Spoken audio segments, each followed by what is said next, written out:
Throughout history, free thinkers have outraged the religious with their wacky ideas about the virtues of free speech, reason, and of course, eating babies. Now, God is dying, and it's time to dispose of his remains. From the pits of hell, Satan sends two puppets of the imperialist West and the Zionist Jews against God, Islam, and tiny kittens to bring you their propaganda and conspire for a new world order. This is Secular Jihadists for a Muslim Enlightenment with Ali Rizvi and Armin Navabi. Welcome everybody to another episode of Secular Jihadists for a Muslim Enlightenment. My name is Ali Rizvi and with me is Armin Navabi. Armin Navabi, hi, how are you? Good. Doing good? Okay, so today's episode is entitled Israel and Saudi Arabia, Strange Bedfellows United Against Iran.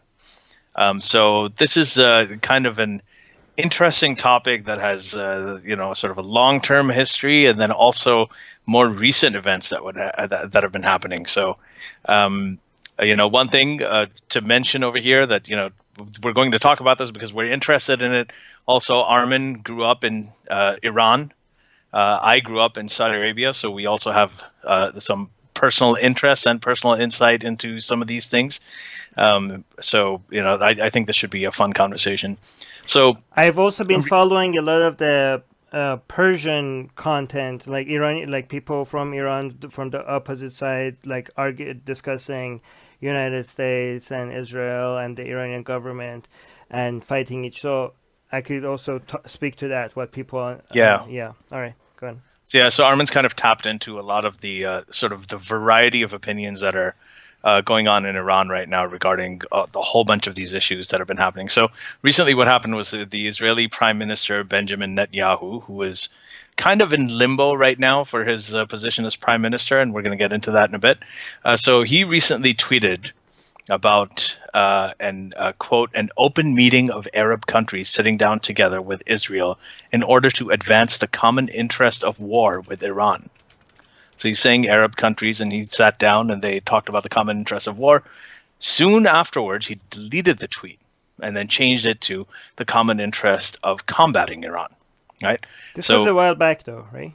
Yeah, this was some time ago. Right. And then, at the same time, there have been sources. There was I think a media agency that's close to the Saudi Crown Prince, Mohammad bin Salman, MBS, who we've talked about here quite a bit. These Saudis, they're urging the U.S. to attack Iran because, and they're saying that it's because of an alleged drone strike that closed down a Saudi oil pipeline. They're blaming that on Tehran. So they're probably the fact that Israel and Saudi Arabia have been kind of working together behind the scenes, I mean, this is this has been an open secret for quite a while. But recently, both of these states have become sort of more open about it. Israel has talked about it. MBS, the Crown Prince of Saudi Arabia, has even said, and this has never really been said by any Saudi royal before, that Israel has a right to its own land. It's come out with the two-state solution, that Israel should have the right to exist as its own state. And this is a Saudi Crown Prince who has said that recently. So what we're going to do is we're going to try to unpack a lot of this. We're going to talk about this relationship between Israel and Saudi Arabia. We're going to talk about the proxy war that's happening between Saudi Arabia and Iran, the opposition, the hostility between Iran and Israel, and how the situation in the Middle East, which is usually just it's a complete mess and it's very confusing. It sometimes generates strange bedfellows, and that's why we called this. And we've actually got Saudi Arabia and Israel working together. So that's the basics. But let's start with that's the premise. But let's start with the basics. Right. So, Armin, let's. I just want to say that the only thing that could bring Muslims, Sunni Muslims, and Jews together, people that are traditional enemies, is their hatred for Shias. Is their mutual hatred for Shias, right? Yeah. That's the only thing that could get them united with each other. But another thing I want to point out is that Iran just loves the idea of Saudi Arabia working with Israel. because Iran's main PR is to fully take advantage of Palestinian misery, right? And for Iran to be the main and only champion of the Palestinian people. And it's working. And the fact that the Saudi government is now playing footsies with Israel, I don't know what these people are thinking, because even if, I mean, this is just plays into hands of Iran to show them as monsters and part of the Zionist conspiracy and all of that. Like, it's just, Iran is like, we don't even have to say anything. We just have to report the news accurately for the first time. Like, we used to have to lie to our people. Now we just have to report the news, right? Yeah. Iran has had it pretty good for the last, I don't know, I guess around 15 to 20 years now, almost 20 years. They've had it pretty good in the sense that they just have to kind of sit there and let things happen. I mean, for the longest time, the U.S. was supporting Iraq in the Iraq-Iran war. And then after that, when the second Gulf War happened with George Bush Jr., and they went into Iraq to establish democracy, and from all of the reports that I read, at least, Bush wasn't really clear on the Shia-Sunni difference and how all of that worked. Right. And now you have Iraq is a Shia majority, and now you would have a democracy where you'd have Shia leadership in Iraq, which goes in Iran's interest, because now Iran can essentially form an alliance with them. And that's one thing that happened. And now it's so amazing how United States wanted to bring democracy into these countries, and how well democracy is working for Iran. Iran is like, wait. Like, Iran was like, wait, you want to bring democracy into Shia majority countries? Like, go right ahead. This is perfect for us. Exactly. So that's one thing. You had the Iraq war.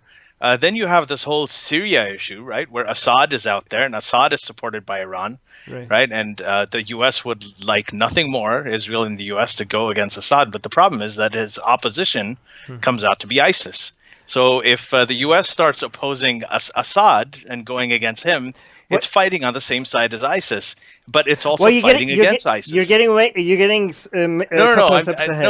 I'm setting the premise for how Iran is. There's all this good luck happening to Iran because of the sheer confusion around what the alliances are in the greater Middle East. So I think that's one thing that's interesting.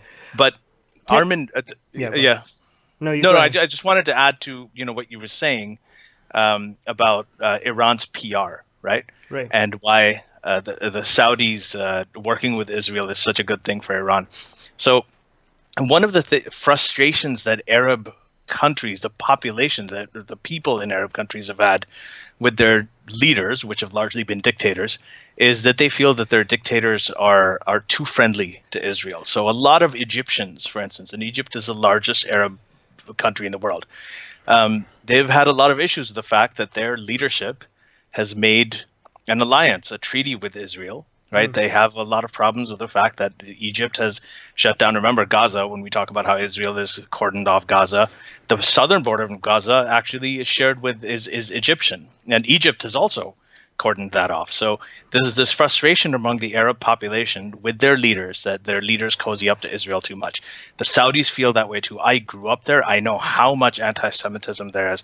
I know how much that Saudis hate Israel, and that continues to this day. Passionately hate Israel. This is what I don't understand. So the Saudi government has made so many mistakes in the past since Mohammad bin Salman has come to power. I don't know how they're going to survive all this. Maybe they will, but it's just because they relied so much on Trump, and now they're realizing that they're not gonna get the return on their investment. It's not gonna be a surprise. But the thing is that the people, the things that they're doing, their own people, not just the Arabs in Saudi Arabia, but the Arabs in the Middle East, if all these Sunni Arabs see them as monsters and friends with Jews, I don't know how they're going to be able to survive with such bad PR. Right, but what's happening now, right, is that Again, like, what we're saying is, like, if you look at the passionate hate that the Saudi people have for Israel, and now they see their leader as well cozying up to Israel, right? Whose voices are the lone voices out there that are representing the anti-Israel sentiment of the Iran. Arabs? It's Iran. So, Iran. And I've said this here before when Ahmadinejad and Iranian leadership and Khamenei used to talk about how Israel should be wiped off the face of the earth. When they said that was a cry to the Arab people, saying, "Hey, look, do your dictators, do your leaders, have the balls to come out and say this? What we're saying?" And to the Palestinians as well. Hey, is your leadership doing this? And the problem is that they're not. The problem for the Arab people is that they're not. So that in that case, Iran is also gaining some traction. So let me give you an example for you to see how big of a deal this is. So this is something you expect, and then I'll tell you something that you won't expect, but you see.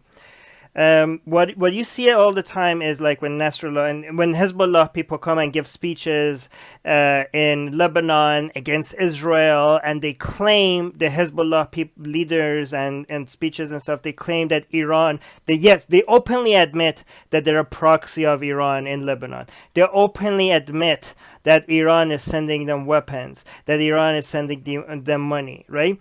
They openly admit that. They're not shying away from any of that. But you would expect that from Hezbollah, Hezbollah fighting against Israel, Hezbollah's presence in Lebanon, Hezbollah's presence in the Middle East.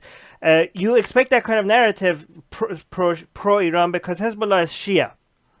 But now if you go look at videos from Hamas, they're saying that as well. And Hamas is Sunni, right? Yeah. But Hamas, which is Sunni, but Hamas is defined being anti-Israeli. So Hamas this is actually very recent. If you could go listen to the leaders, they're saying the Arab regimes have betrayed them, and it's Iran that is supporting them.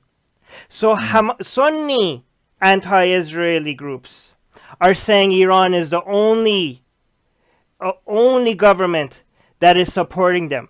It's saying that Hamas is saying Iran is sending us support and weapons. And Iran is supporting the Palestinian people, and the Arab countries have betrayed the Palestinian people. So when Sunni militias say that as well, this shows that, that what Khomeini wanted to play this trick and say like, hey, Islamic Revolution of Iran is not a Shia revolution, it's an Islamic revolution against the tyrants, against the Americans, against the Jews. So Iran wants to have its cake and eat it too. It wants to use Shia areas in the Middle East to expand itself, but at the same time, it wants to tell Muslims around the Middle East, like, no, this is an Islamic thing, not a Shia thing.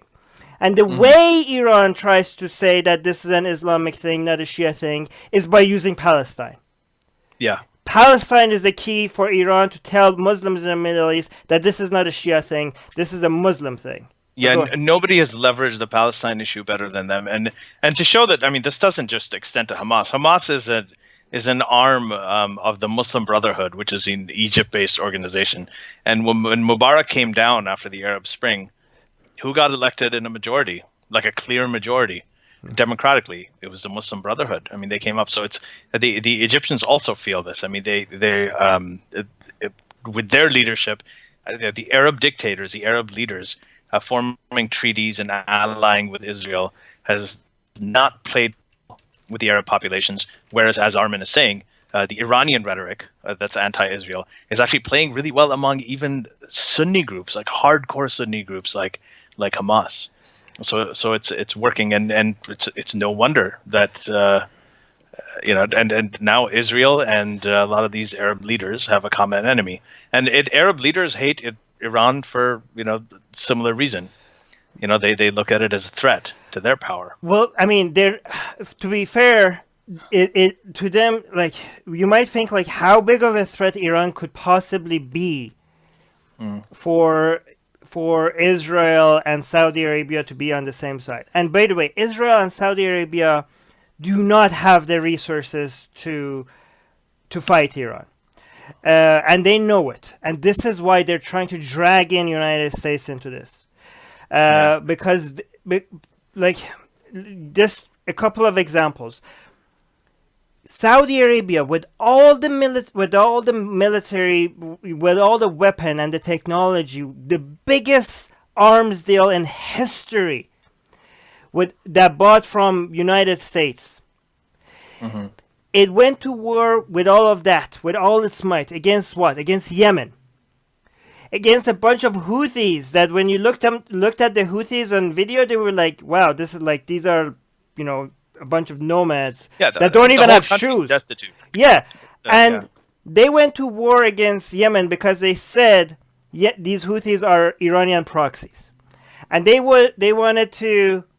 said we could defeat these people in, did they say 3 weeks or 3 months? I forgot. I don't know. Doesn't matter because it's more than 3 years now, right? It's how many years? It's 5 years now, right? I lost track how many years it is, but it started in the Obama years. Right. And they're still at it. Like, it's becomes, they couldn't defeat one of Iran's weakest proxies. Even if I don't know if it was a proxies yet when Saudis argued and like made an excuse that this is an Iranian proxies, but even if it wasn't, it is now, right? Because they pushed them into to Iran's arms. But they couldn't defeat the Houthis. How? And they want to defeat Iran? Think about the war with Israel. Israel went to war against Hezbollah again. I was going to mention 2006. Another Iran's proxies, and Israel could not defeat Hezbollah. Imagine if Israel cannot defeat Hezbollah, what are the chances against Iran? Hezbollah is one of Iran's many proxies. Another example, one last example. Yeah. United States wanted to get rid of Assad. Assad, with its military power, is way, way weaker than Iran.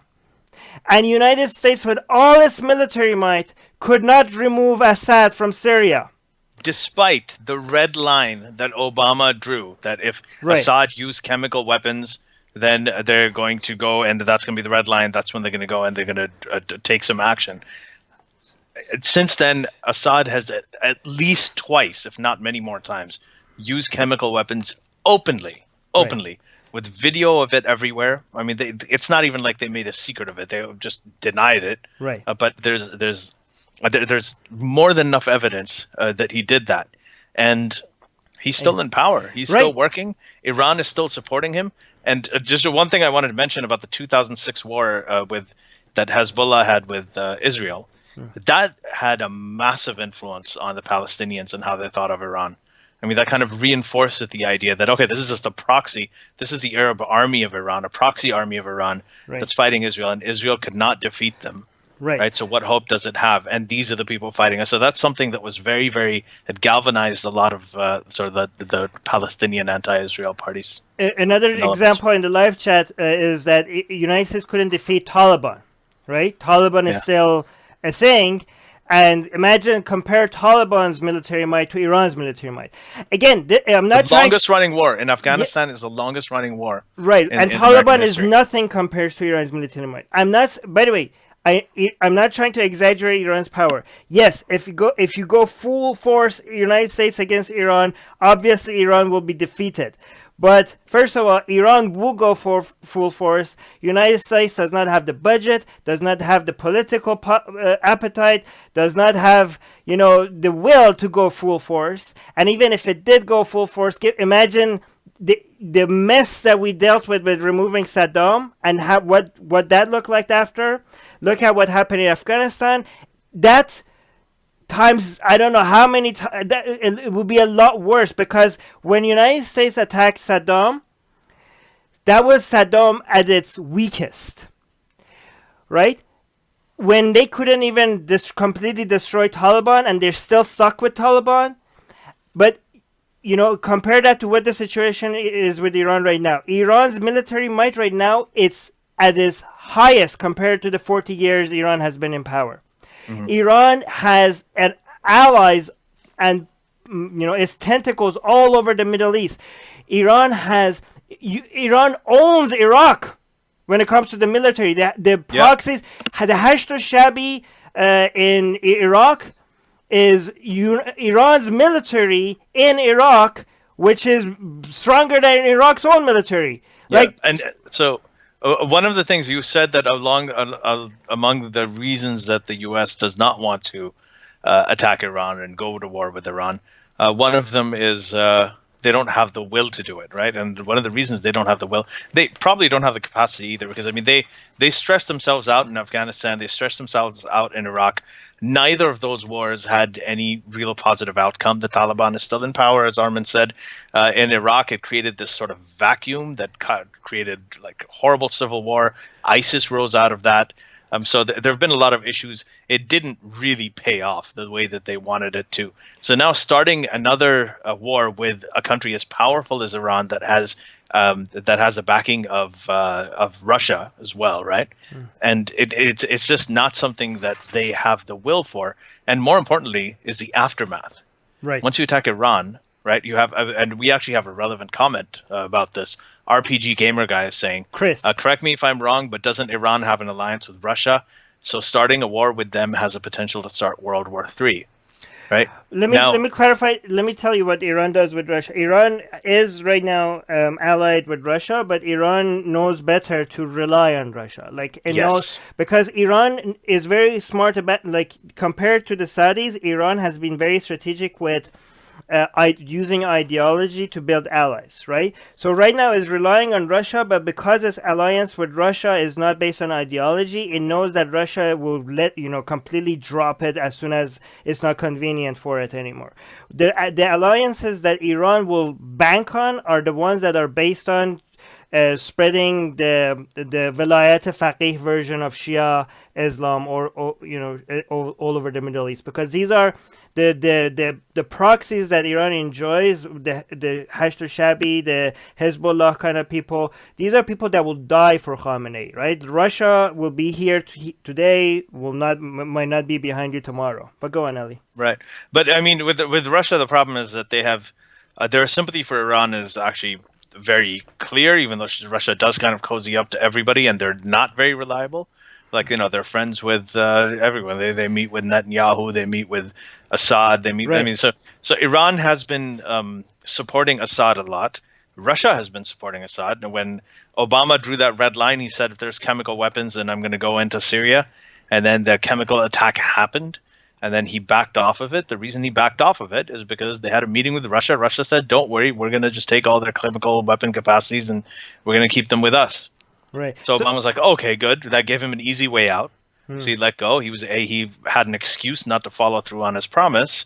And, a couple of years later, same thing happened. So nothing really, it's not like Russia necessarily did anything. So there is, it's a complicated thing, but that doesn't mean that the aftermath isn't going to be horrendous, right? The aftermath is going to be, if they go to war with Iran, the potential for that it could be really, really bad. Well, right now, Iran is calling US's bluff on this. Like, Iran, the government doesn't think they're serious about war, right? They think, like, it's, like, especially since it's Trump's first term, and they think that if you go to war with, if Trump goes to war with Iran, it will lose the election, right? Because remember, Trump doesn't have what Bush had to go to war with, Bush had 9/11. Right now, Trump doesn't have anything like 9/11 to bank on to be able to go to war. And Bush also had a previous 8 years of peace and prosperity. So during the Clinton time, like, apart from a few little cruise missiles going over here, a little bit of presence and sanctions, there weren't really any major expensive wars that the United States was involved in. Right. After 9/11, with Afghanistan and Iraq, the United States has been stretched very, very thin. So that's also another situation that Trump is facing that Bush didn't have. The thing, and also Trump doesn't have the right base. If you look at the new Republican, the definition of the Trump base is more anti-war. Like, it used to be that. The Republican said they want the troops out of everywhere. They want to get them out. And Trump recognizes that. Trump recognizes that his base doesn't like war. And this is more of a John Bolton kind of thing that wants to push the United States into become more aggressive. Trump himself doesn't have the appetite for it, and he saw the pushback from his own base when he did bomb some, Assad, yes, he did bomb Syria. His own base was extremely angry about it. So he knows that he will lose a lot of his supporters if he goes to any war. Like, United States, United States citizens on average are very anti-war unless something major happens. Like even in World War II, like the whole Europe was in hell, and United States citizens were like, yeah, no, we don't want to go. It took Pearl Harbor for United States citizens to start supporting a war, right? Oh, they even had a treaty. Like right. they couldn't help the UK. The UK wanted Churchill wanted the US to come help bail it out, and Roosevelt said, "I'm sorry, I just signed this treaty, right? This Neutrality Act, and right. I can't get involved." And again, they didn't get involved until Pearl Harbor when they got rid of it. By the way, this is a little bit conspiracy theory. I don't know.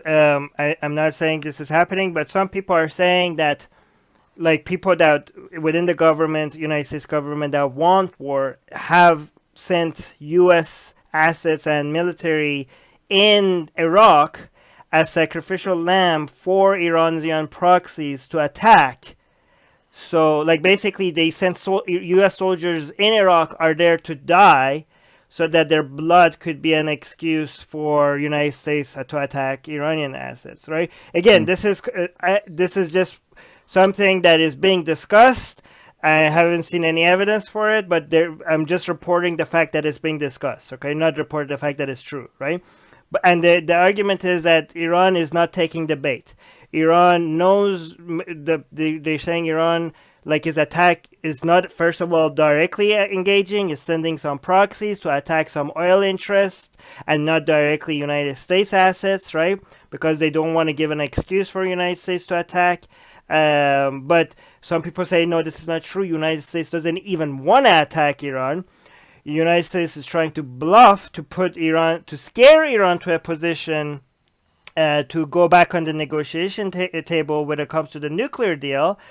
But Iran is not going to go back to the negotiation table on the nuclear deal, because if there's one thing that is now uniting both the so-called reformists and the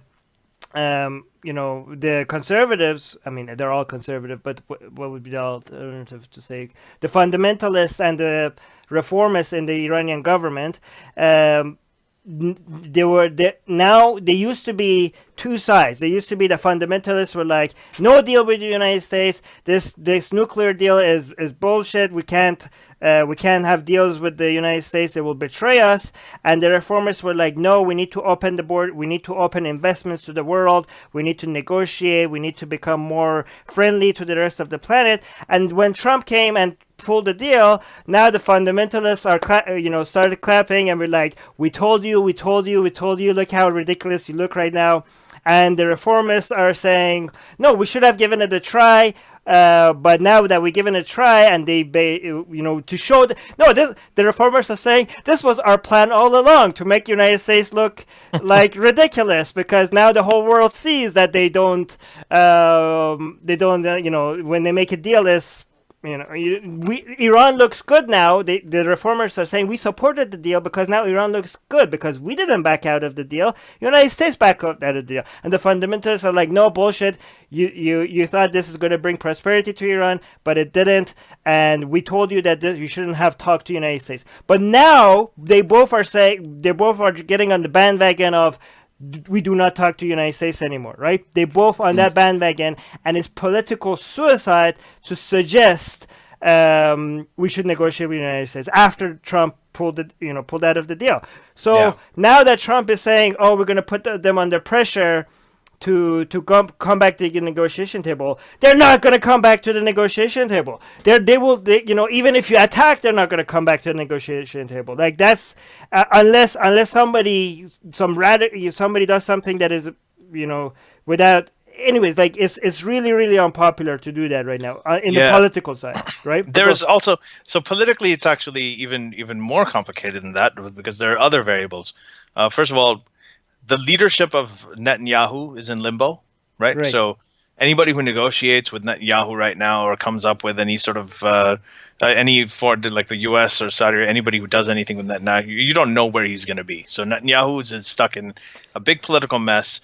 First of all, Israel is having is having another election now, which is unprecedented. This never really happened before, because Netanyahu, even though his party won the election, the previous election, they were not able to form a majority government. And we'll get into the details of that later if we need to.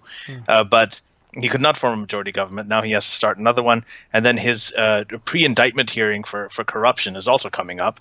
And that'll probably happen before he is able to go ahead and, if he wins again, then before he can form a government. It'll happen before that. So there's a lot of wild cards for Netanyahu. Trump, similarly, is in a different kind of limbo for the longest time. There was a lot of inaction because nobody knew what was going to happen with the Mueller report.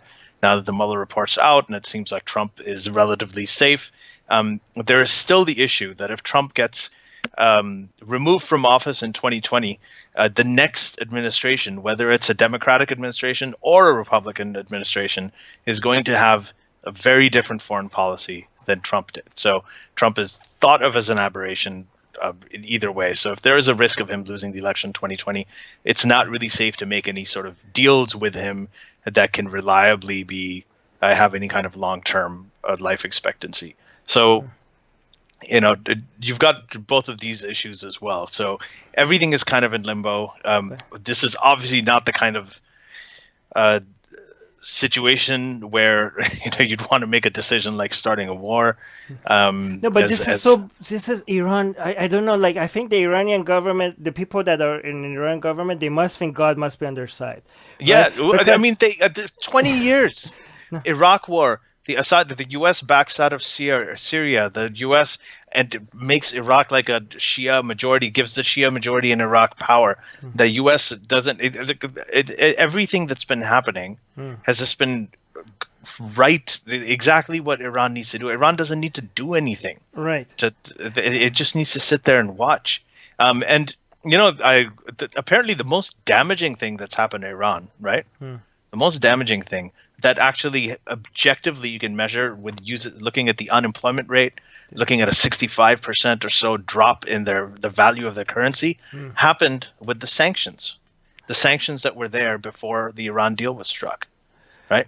The reason that they struck the Iran deal, the reason Iran came to the negotiating table and struck that deal with the P6 or the U.S. and the other European countries is because it was choking under those sanctions. That was actually the worst thing that happened for them. All of the saber rattling about war and everything, I would be shocked if Iran is taking any of it very seriously. Yeah, well, the thing is, the first sanctions, under Obama worked because they thought, like, okay, maybe if we go to negotiations, we could open the borders, open investments, have a better relationship with the rest of the world. At least the reformers were saying that, right?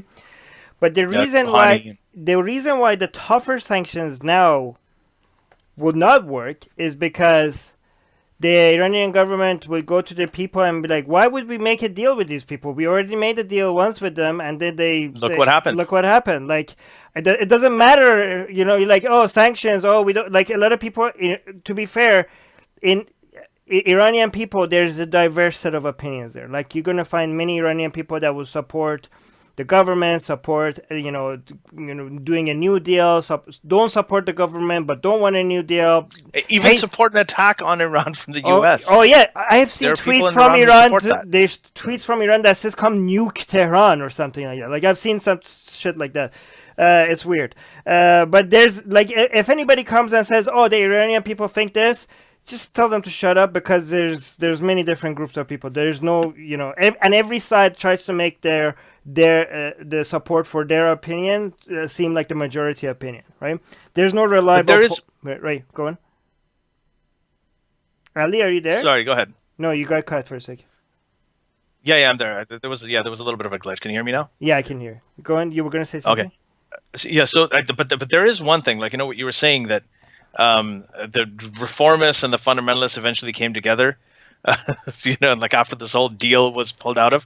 So that there they didn't come technically they didn't come together because they still hate each other, but they're both anti. They see eye to eye when it comes to to negotiations. Yes. Right. This issue, and they will see eye to eye now when it comes to trusting the U.S.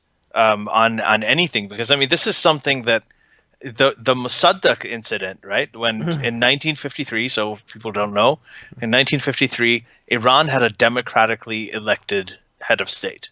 His name was Mohammad Mossadegh, right? He was elected democratically as a democracy. And then he was ousted, he was removed from power by the CIA and the British. They got together and they removed him from power. And then a dictator came in his place. So this was the U.S. overthrowing a democratically elected leader from Iran, and that did not play well. Eventually, I think it was Obama who later apologized for it. Much later, and he admitted that that's what happened. So there was always this. There's always this conspiracy stuff that the U.S. is up to this. The Western powers are doing this, and that's what the Iranian leadership tells its people. You can't trust them. This is what they do. Look what happened with Mossadegh, right? Right. So they can feed the people any kind of conspiracy. Now that you have this, so we trusted them with the Iran deal and all that stuff, and then the next government comes in and it just violates it and says, okay, screw it. They rip up the deal. That just reinforces that narrative. So I think even the people who were the most optimistic about it, now are going to be cynical. So a lot of people think, so yes, Iranian military, they say, is more powerful than it has ever been. But a lot of people think, well, yeah, but this isn't going to last long, because what Trump is doing is putting a sanction on Iran that is so brutal that it's going to bring Iran to its knees. And this is not true. The reason why it's not true is because the way that Trump wants to do that, for Iran not to be able to sell a drop of its oil to anybody, that's not going to work. India and China are going to be like, well, you don't get to tell, they're going to tell the United States to go fuck itself in a more polite way. Especially China. Trump's plan really, really depends on China playing ball with the United States. And right now, it's not a good time for Trump to be asking China for favors. The relationship Trump and China are having is so inconvenient for Trump for it to rely on China, right? So Iran will be able to sell its oil. It will be able to sell much less of its oil, but it will still be able to sell its oil.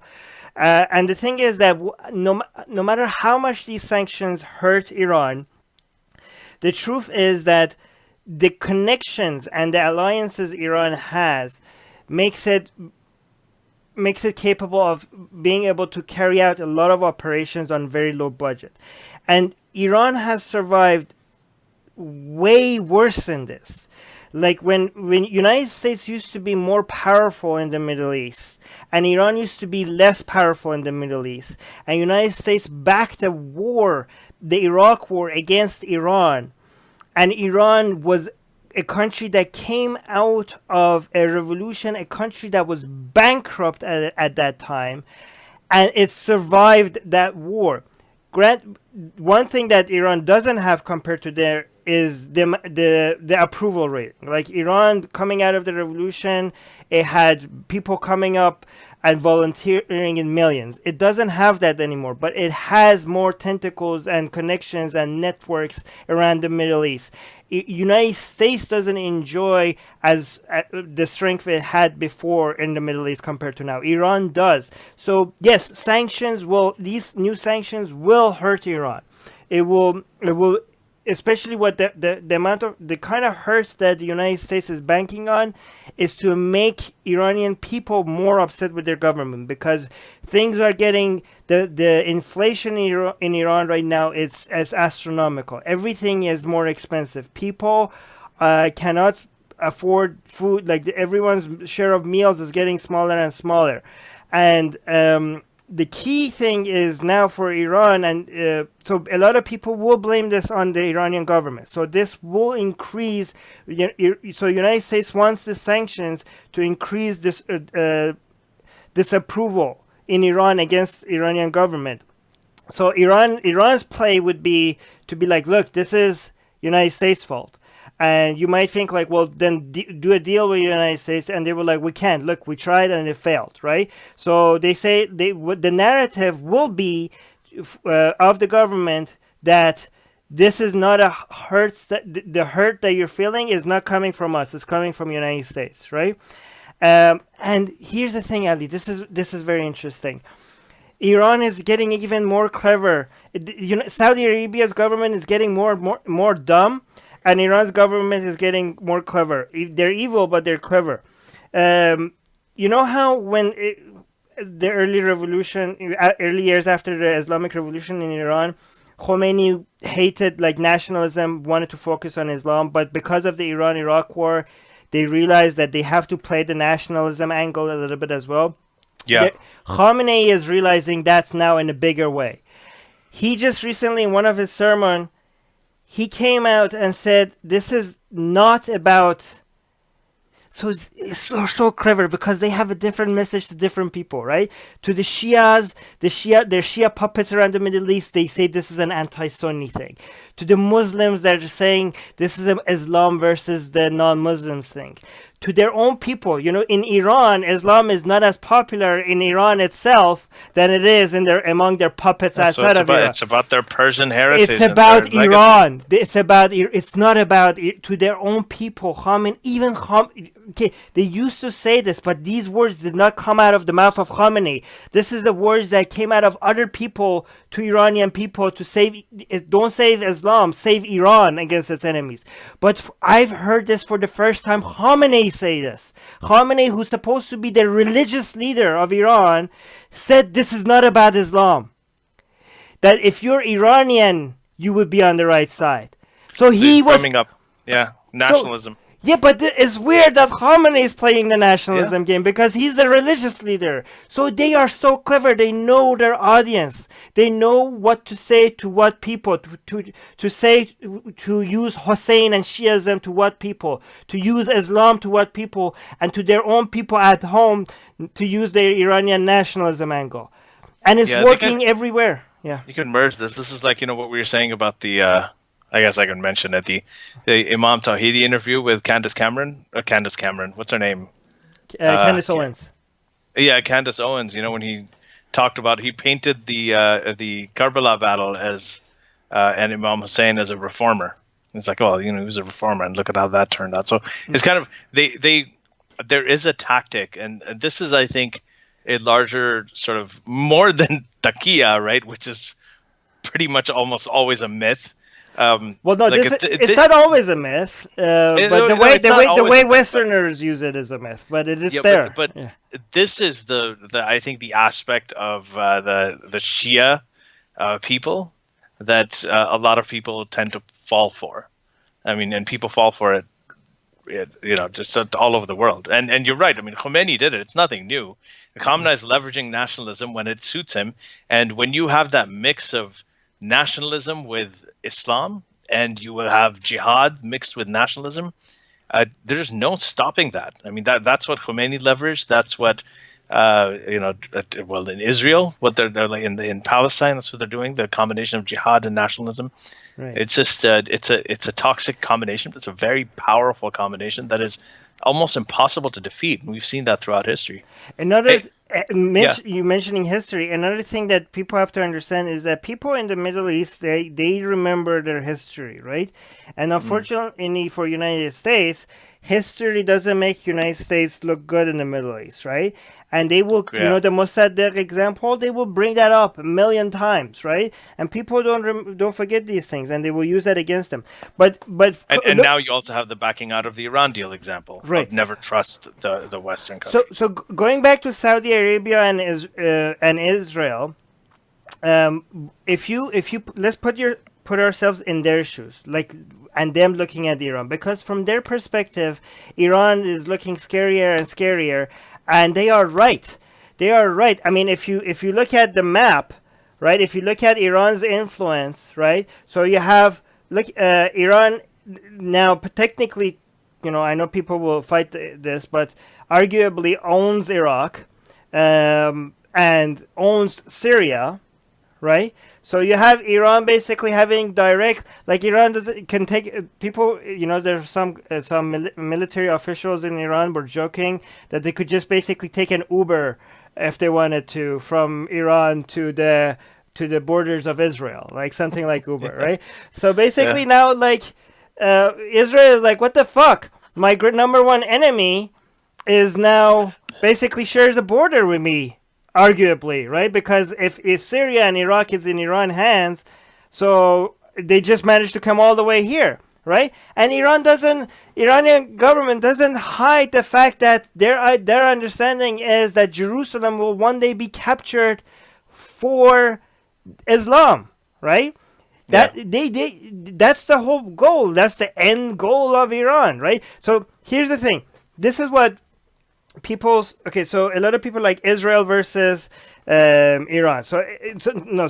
Saudi Arabia and Iran. Saudi Arabia looks a lot scarier to a lot of people because they're like, look at all the terrorists around the world, right? They came from Sunni background. They came from a Wahhabi education that came out of Saudi Arabia. Look at 9/11 hijackers. They were all Saudi, right? So they're like, why should we worry about Iran, where we have all the terrorist threats come from Sunni background people? But from another perspective, if you look at it, is that terrorist attack compared to the empire building that Iran is doing is nothing, because when it comes to the interests of United States, the interests of Israel, and the interests of Saudi Arabia in that region, Saudi Arabia technically wouldn't be against anyways, but at least Israel and United States, Iran is a much greater threat than terrorist attacks here and there by a bunch of Wahhabi. They're taking over the whole area, right? Of course they're not going to do... Iran would not do a 9/11 because Iran is not suicidal. Right? Why would Iran do anything like 9/11? Iran is like, I'm taking over my own neighborhood. I don't need to go to New York. I'm dominating this entire area. I just want United States to get the fuck out of my backyard. That's what I want. I don't need Iran. They're like, I don't need to defeat United States in New York when I'm defeating United States right here. Why do I need to go all the way to their borders? But go on. Yeah, and that's the thing. They do it more covertly. I think the Sunnis have a more overt and, frankly, like a kind of a dumber or more sort of short. They think very short term when they're doing it. So they're going and attacking these places where they are. But what Iran does is it does what it did in 2006 with Hezbollah against Israel. It does what it did by supporting Assad, right, who has killed hundreds of thousands of people already. So this is kind of the way that Iran plays into it. So it's not like Iran has never been involved in terror. That's what they say. No, it has been involved in. Yeah, Hezbollah is a terrorist group, and Iran funds it. Hamas is a terrorist group. Iran funds it. Assad is a state terrorist. So. Assad is a state terrorist. But the thing is that the terrorist attacks that the Westerners remember is the ones that happened on their own soil. And Iran hasn't been involved in those, right? We got a super chat. Do you want to read the super chat? Yeah, the super chat is from RPG Gamer Chris. Guy. Thank you. Yeah. Sorry, who? His name is Chris? Yes, Chris. Okay, Chris. Hey, thank you. And he's saying that as it stands now, I think Iran's downfall will come from internal strife instead of an outside force. I don't think so. Okay, I might be wrong, and if I'm wrong, comment, tell me, like, Armin, you were wrong, okay? But the internal uprisings in Iran is not going to bring down the Iranian government as it stands. When Khamenei dies, maybe something will happen, but I don't... but think about it. The protests that happen in Iran... the protesters, their numbers and their capabilities and their resources was a fraction of ISIS. Okay, Iran defeated ISIS in many battles. Okay, you think if Iran can defeat ISIS in battles, do you think they can't take care of their protesters? Iran didn't even have to bring its military power. The recent protests that happened, Iran didn't even use a fraction of its resources against that. It just used local police and the Basij. It didn't bring out its Artesh or the other branches of the IRGC. It didn't bring that out. It could have. These protesters, they don't have guns, they don't have tanks, they don't have RPGs. ISIS had all of those, and Iran managed to defeat them and destroy them in many of these battles. So if Iran could do that, do you think that these protesters can bring down this government? They can't. And I know a lot of Iranians. By the way, I keep losing support from a lot of Iranians that are for the Iranian government to fall, because I keep saying that the chances are low. And they're like, and I keep hearing for the past 40 years in Iran, you keep hearing people that want this government to fall, that any day this government is going to fall. Tomorrow, this week, this month. And they keep saying it. And it's been 40 years, and this government is only getting stronger. So I might be wrong. I might be wrong. They might be right. And they hate me because they say, like, I'm taking away hope from the people, and they're not going to protest if you take away hope. But this is just my opinion, and I'm happy to be proven wrong. So, whatever. So, just to counter to what you're saying, I know you'll be happy to be proven wrong, but one of the driving forces behind the Iran deal and that whole buying time of 10 years and trying to keep that going, that the European countries and the United States with Obama and Kerry established in the Iran deal. One of the resting assumptions on that was that the Iranian populace, the population of Iran, is actually the most pro-secular and pro-Western Muslim majority population or country that there is anywhere in the Muslim world, and that the youth, the people who are under 35 are about 70% of the population, right? And that the hardliners who are running the country, the clerical establishment, is getting older and older, and they've got cracks in it. So I'm just giving you the counterpoint, right? So what they thought was they're like, as far as if we have any kind of hope with any kind of place in the Muslim world, right, that we can eventually galvanize the population of and provide some sort of covert support to, and not actually create a revolution there, but maybe facilitate a significant change there, then that would be the population of Iran. So that was one of the assumptions under which the Iran deal was made. There's a problem with that narrative, though. But go on, sorry. Mm-hmm. No, I mean that was one of the things that I read. It was one of the intelligence analyses. Again, I don't know, because you're right. It's when people talk about, well, the Iranian government is going to be coming down any day now, and they were saying that in the 2009 the Mousavi protests. They said it most recently here, and as you're saying, like the Iranian resources, that's a very good point. I mean, if they can defeat ISIS with all of its weaponry and all of its money, I mean, they can absolutely do that to their own protesters, right? But they have that, but at the same time, I mean, it kind of reminds me of when Netanyahu, since 1990s, he's been saying Iran will have a nuclear weapon in 1 year. Iran is 2 years away. It's 5 years away. It's 3 years away. He's been saying that since the 90s, but it just doesn't happen. So I don't know. What I'm saying, I don't know what's happening with Iran. I don't think anybody really knows. I know the CIA doesn't have as much penetration in there. People just don't know what the pulse is. Nobody really has an actual pulse on it. Well, here's the problem. There's no reliable way to figure out what percentage of Iranian people think what. Okay, there's no reliable. Yeah, that's what I'm saying. There's no pulse. The thing is that you could only guess based on social media trends, based on what people are saying on Twitter, the comments on YouTube and Facebook, and none of that is going to be scientific way. But you could just say, like, it looks like this. And the problem is that every side will make it seem like the majority of Iranian people think this, right? And but Iran's population is around 80 million, right?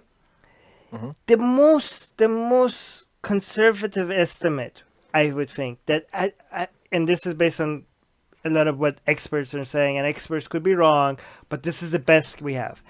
You have at least, and again, this is the lowest, I think, you have at least 10 million people in Iran that will support the government, that support this government out of these 80 million. And this is, very, very low. Like, I think it might be higher, right? Out of these 80 million, there's at least 10 million people that will support this government. And these are people that, if you support the government, you think that these are like, by support, I don't mean strategic support. I mean like ideological support. Because there are a lot of people, on top of this, people that support this government because they believe in it, there are a lot of people that hate this government and even hate Islam, but they're supporting it. But they support this government because they saw what happened in Iraq, because they saw what happened in Libya, and because what they saw happen in Syria. They're like, you know what? fuck this government, and some of them say fuck Islam altogether. But if this government falls, we're gonna have 10 years of civil war like we had in Iraq. We're gonna look at Libya. Do you want to live like Libyan people? Like slavery is back in Libya. Apparently, people are being sold, right? No, yeah, it is. They're like, look what happened to Syrian people. Do you want that happen to us? So fuck it. We'll take it. We'll take this. I know, by the way, me swearing is. I'm trying not to swear. I know some people don't like it. I'm working on it. Okay, but they say, forget it. I hate this government. I hope they all die, and if there is a hell, I hope they roast in hell. But as it stands, I'm going to support this government because they bought, and also a lot of them have bought into the narrative that, and I'm not saying they're right or wrong, that the United States doesn't give a shit about the people of Iran. They have their own interests, and even though this government is anti the people of Iran, the United States is not even against Islam because they're supporting Saudi Arabia. They're not the United States is not for the United States cannot be for human rights of the Iranian people, because if it was for human rights, it wouldn't be supporting Saudi Arabia. So United States is just against Iran. It's not against this government. It just wants Iran to be weak, because they look at the record of United States. It's like United States was against the Shah as well. A lot of them are being reintroduced to their history. They thought like, oh, we were told during our childhood by this government that United States, like our previous government, the Shah, was a puppet of United States. But now we're realizing that United States betrays every Iranian government. So it's against So the narrative that this government is selling now is that it's not about the U.S. backing out of the Iran deal. Probably didn't help that narrative. Yeah. So the government is like, listen, United States is not against us. The United States is against Iran. It's against you, whatever the government is. And this narrative is now selling, and not to everybody, because again, there are a lot of people that want the United States to attack Iran, but a lot of people that are even against the government don't want they want this government to stay, because they like, I'll take the devil ruling over Iran over civil war, because I have a job. At least I have security. I don't want to worry about people, ISIS coming to Iran again and doing what it's doing to Syria.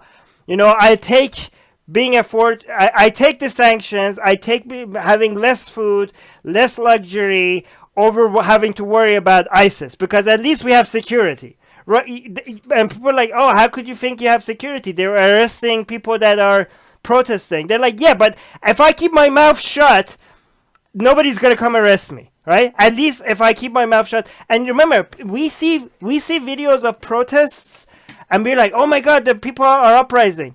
But among the people that hate the government, only a tiny fraction of them are coming in the streets.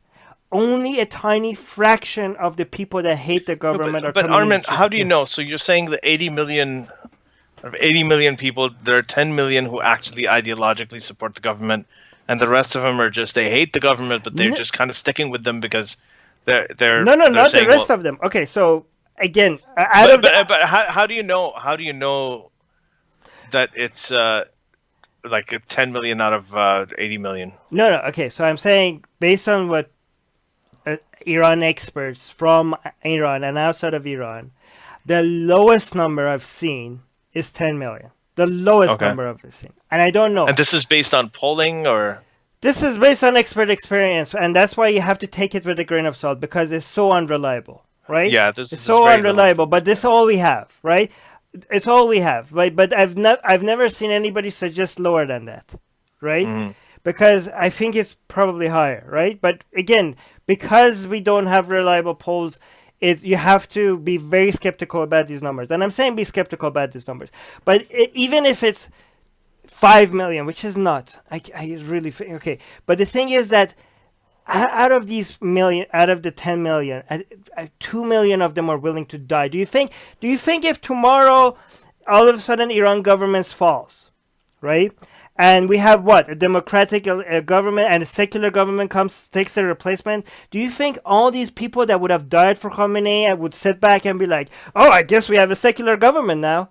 Do you think they would just sit home and be like, okay, let's deal with this new reality? No, it's gonna be civil war. Here's the thing.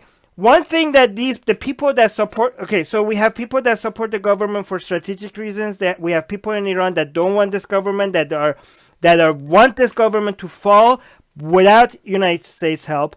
We have people that want this government to fall with United States help. But among the people that support this government and they're ideologically in line with this government, they think the people that want the government to fall, they're pussies. They say, like, you want the government to fall, but you will faint from seeing one drop of blood. Okay, so here's the thing. The government, this is the narrative on social media, by the way. It's so amazing. So the government supporters, the ideologically in line government supporters in Iran, they challenge the activists in Iran that want the government to fall, because they say they're saying we're calling your bluff because you're all pussies, you're all liberal elites living in Upper Tehran that want, you know how the conservatives make fun of liberals in the United States, like, oh, go get your Starbucks stuff. So they arugula. Yeah, so the Islamic right wing people in Iran, they think that these protesters, yeah, they might be able to tolerate being arrested for a few hours or a few days or a few weeks, but they're not willing to die for it. They're not willing to die for this government to fall. They think as if they see blood, they will run away. They say that the people that are on the side of the government, they will give their lives and their children's lives and their whole family's life to keep this government, because they are keeping this government alive for the Mahdi to come back, for the end of times. This is the government chosen by God to represent Mahdi until the end of time. Right. It's a combination of nationalism and apocalyptic, like a religious apocalyptic fetish. Right. Like it's that combination. So the Iranians that want the government to fall, they know that they're not willing to die for it, and that's why some of them, not all of them, they were like, "Hey, we need foreign assistance to make this happen." Right? A lot of them, other groups that want the government to fall, they're like, "Yeah, we want this government to happen, but not with foreign support, because you're a traitor if you ask for foreign support for this. This has to come from within." So there's different groups, but the thing is that if this government falls, it will be civil war, because these this religious people will fight the secularists till they die, and there will be other groups. There will be the Turks. There will be the Turks in northwest of Tehran. They will be like, this is the time for our independence, and we can join a new Azerbaijan. And the Kurds will be like, this is our moment in history. Finally, we'll have a country. The Arabs in Khuzestan will be like, this is the time for our independence, because now we could, like, Iran has been so bad to the Arab citizens of Iran all this time, and they even had a terrorist attack recently. So the Arabs in Iran want independence from the rest of Iran. The Sistan, Baluchistan, the southeast of Iran province, they were like, this is our time to get independence. And the fact that they haven't been making this a secret that they want independence, right? And if this government falls, they will all pick up arms. And here's the thing: the non-religious nationalist type in Iran, they're like, fuck it. If all these people want independence, then we don't want this government to fall, because we don't want give excuses to these people to. They say we will. Okay, so the religious people... Well, because now they're going to be at war with everybody else, because the secular ones are the most chill, and they're the ones who... No. Actually, on this, they're not chill, okay? So the nationalist, secular type, they're like, maybe this would be something I would die for. I would not die for Islam, but if we're going to lose Iranian soil for people to want to declare the independence, now that's something that I might be willing to die for, because they're like, I'm not gonna die for Islam, but I might die for Iran, right? So they're like, I will support this government if them falling is going to mean people want to cut out the pieces of Iran, then I will support this government. So again, it sounds so familiar. So first of all, so I guess the title of this episode, "Strange Bedfellows," I guess that applies within Iran as well. We have all these people Right. having strange alliances, Right. but it sounds a lot like that the classic story of these dictatorships. I mean, in Iraq as well, you have this iron fist that has been keeping everything under control. If things have not necessarily been peaceful, at least they've been quiet and people have been going on with their lives. And then you take that iron fist away, and then suddenly you have all of these different factions, and everything becomes very, very complicated. Right. So, but the thing is that even though the uprisings in Iran it doesn't seem that promising, it is the greatest weakness of Iran. It is Iran's greatest weakness. The people in the live chat were correct. The greatest weakness of Iran is not coming from outside. It is coming from inside. The problem is that Saudi Arabia, Israel, and United States are all looking for forces from within Iran to support. Right? They know this is the greatest weakness. They're like, okay, who's on the front? Who's the organized groups within Iran that we could support to bring Iran down? That's worked really well in other situations when they've tried to find something opposing the government to support from within. I'm being sarcastic. For the U.S., it hasn't, right? Anytime they've tried to find the moderate factions against a dictator and they've tried to support them, they've always fallen flat on their faces.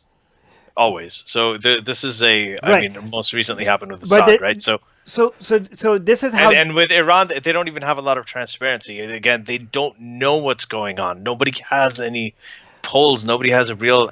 You have these dissidents who out there who are saying certain things, and you have other voices coming out of Iran. Nobody knows what the percentages are. Nobody has any accurate polling or anything from there. Right, but to make any kind of reliable. So this is how dumb the foreign policy of Saudi Arabia and so surprisingly United States has been, because for a long time the group that they decided to support as the major opposition from among Iranians against the Iranian government was the MEK, the Mujahideen Khalq, which is the only group of people that the Iranians hate more than their own government. Okay, I mean, if they were investing in the worst possible group to become a replacement for this government, they couldn't have picked anybody, to be worse than the MEK, and they picked the MEK. And the fact that they picked the MEK showed to me that Saudi Arabia has no freaking clue what it's doing. And neither did John Bolton and Rudy Giuliani, because they both supported the MEK. And then I think now they realize that they backed the wrong horse, and they looked at the recent protests in Iran, and they saw the recent anti-government protests in Iran. They looked at what people were chanting, and they saw that people were not chanting Maryam Rajavi, which is the leader of the Mujahideen Khalq. That's not the group, the name that they were chanting. They were chanting the son of the previous Shah, the monarchist. They were saying Reza Shah, Ruhat Shah, and they were saying the prince, they were asking the prince to come back and bring the Pahlavi back. But the thing is that the people, that was the only chant that showed support for a certain group, but they're still the minority. The problem is that the son of the Shah, who is in the United States now, he doesn't even support monarchy himself. So the fact that the monarchists are trying to back him to bring back monarchy is so ironic. But the thing is that there is no organized. There are a lot of people from within Iran and a lot of Iranians outside of Iran that want this government to topple. But they do not have any organization. They don't have any unity, and they constantly accuse each other. Of being puppets of Iranian government. As soon as they disagree, you know how Iranian governments, every time they want to accuse somebody of something, they accuse them of being Zionist puppets. So, for example, if a government.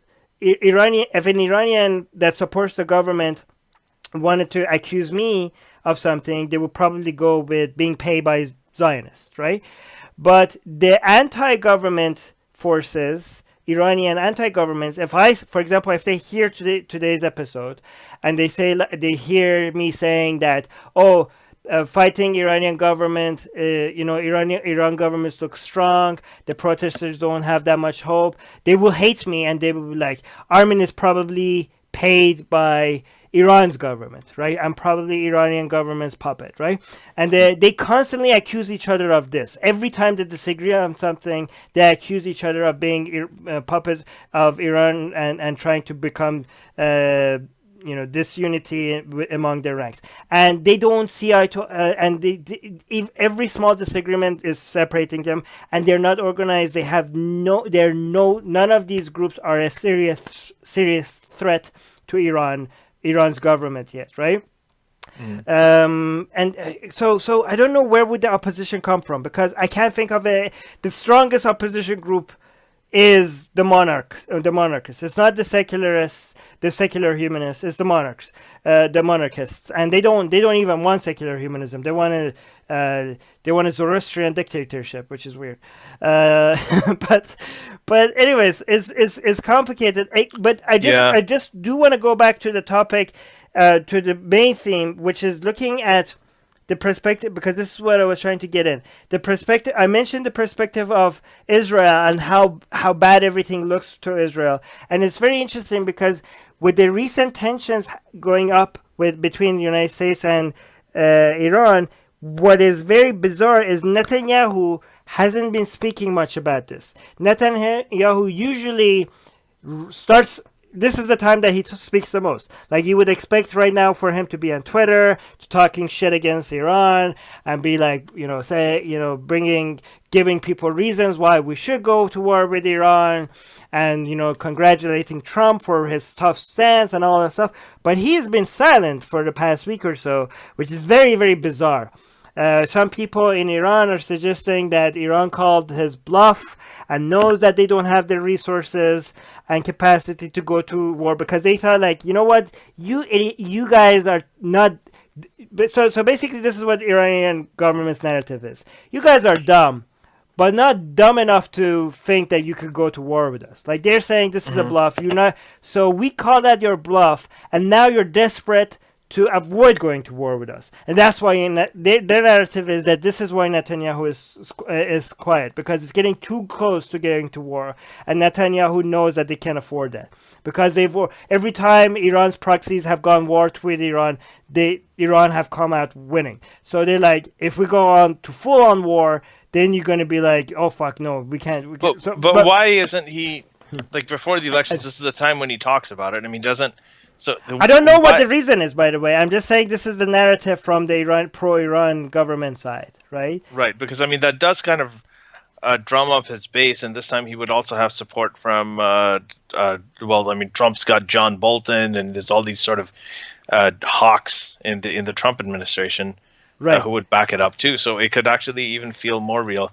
I think he's just... I think he's just got bigger things to handle right now. Yeah, but even you're right. But also, people in Iran would point to look at Trump. Trump is like saying like, oh, maybe we don't want. He's now, look at what he's saying right now. He's saying like Trump gave his personal number to the Swiss and told them to like tell Iran that I'm waiting on the phone. They could call me at any time. Iran is like, Iran is like not calling. This is like they're laughing at him in Iran. They're like, look, Trump is begging us to call him, and like look how desperate they are. At first, like the narrative from the United States keep getting like less harsh and harsh, right? At first they were like, these are they give Iran a list of conditions to meet before they start negotiation, and Iran was like, well, we don't want to negotiate, so why should we meet their conditions? And the conditions are ridiculous anyways. And then the list of conditions went from like 10 to 3, right? And then there were no conditions. Trump is like, here's my number, please call me. So Iran is like, look, they tried to act tough, and now they're desperate for us to call them, and we're not going to call them because we don't want to negotiate with you, right? We called out your bluff. And they also saying, like, first we're like, oh, we're going to... Why does the U.S. want to do this, though? Why would the U.S. want to... What do they want to negotiate? So okay, depends on who in the United States you're talking about. John Bolton, he just wants. I don't think he wants to bomb everybody. He just has a boner for bombing people, right? So that's him. Trump base. Oh my God! You just gave me this visual of John Bolton and his boner. But Trump's base, they probably want to go to the elections saying like, look, I pressured Iran into a better deal. That's what they want, right? So they say like they wanted to act tough, put a lot of pressure on Iran for Iran to be desperate enough for oxygen, like to make Iran suffocate enough to come to United States, to beg United States for another round of negotiations, and this time a deal that Trump could come and tell United States citizens, look, I made a better deal with Iran. The deal that Obama made with Iran was ridiculous, but I came up with a deal. I put more pressure on them, and now I have a deal that is like they didn't want to go to war with Iran, but they come to United States citizens and are like, look, my deal is now better, right? And now that Iran is not, the problem is that the pressure that they're putting on Iran, he kind of always knew that wasn't going to happen. No, actually, it seems like there are some reports, and I don't know how reliable it is, that he's now upset with his advisors because they told him Iran will come and make a new deal, and Iran is not coming to make a new deal, and Trump is angry that why you told me that this pressure is going to force Iran to come make a new deal, and it's not. The thing is that the pressure that they put on Iran is being felt by the Iranian people and not much by the Iranian government. Okay. So Iranian government doesn't. It's not like the Iranian government. They don't give a shit about sanctions. Why would they care about the Iranian people? Like it's not like they're good people. This is kind of interesting, and I think that what you said before makes a lot of sense. I mean, if if they made a deal with Obama, right, and a whole bunch of other countries, and they got together and they made that deal, and that was relatively reliable. There was a very good chance that deal would have been carried off into the future and it would have had some lasting power. Right. And they made that deal, and now that deal has been violated, why would they make a deal with Trump, who's when that life expectancy would be even more unreliable than the previous deal? Yeah, like, like, hey, if presidents change and next president, every president can stop the deal of the last president. And also, Ali, this works so well for them. Because, you're loving this. No, I don't love this because this is good for Iranian government, but it's very interesting. But here's the thing. They are also playing a different narrative. They're like, look, this is why we don't have full-on democracy in Iran.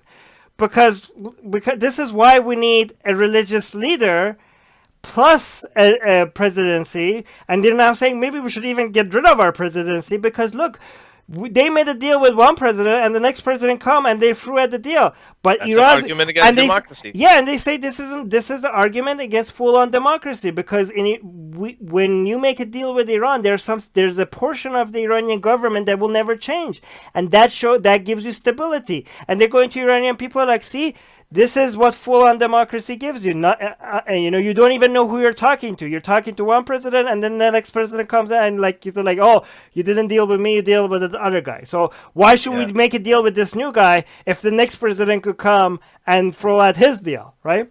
Yeah. So and this is why they say. So a lot of people in Iran, they say like, oh, we hate our government because instead of taking care of the Iranian people, they're taking our tax money and they're investing it in Syria. They're investing it in Iraq, and they're investing it in their empire building. They're like they say, Iranian people are saying, we have problems here at home, and you're worried about the Palestinian people. You're worried about your war with Israel. You're worried about your war with Saudi Arabia. You're worried about your war with United States. We have people here at home. Take care of your people at home. And Iran government's response to that is like, look, given that deals don't work, given that negotiations, signing papers, treaties, you make one deal one day, and these motherfuckers are going to throw it out the next day. So given that none of this works, the only language that these people understand is military might. They say, you know why they want us to not have a nuclear weapon, but the North Korea apparently now is allowed to have a nuclear weapon. Do you know what's the difference? The difference is they have a nuclear weapon already, so that they can't talk shit to them. The U.S. This idea. So there's also this idea the U.S. never goes to war with countries that have nuclear weapons. So they're like, look, the only language the Israel understands, the only language that Saudi Arabia understands, the only language that United States understands is the language of who has the military might. And this is why we are building our empire. This is, well, they don't call it empire. The nationalists call it the empire.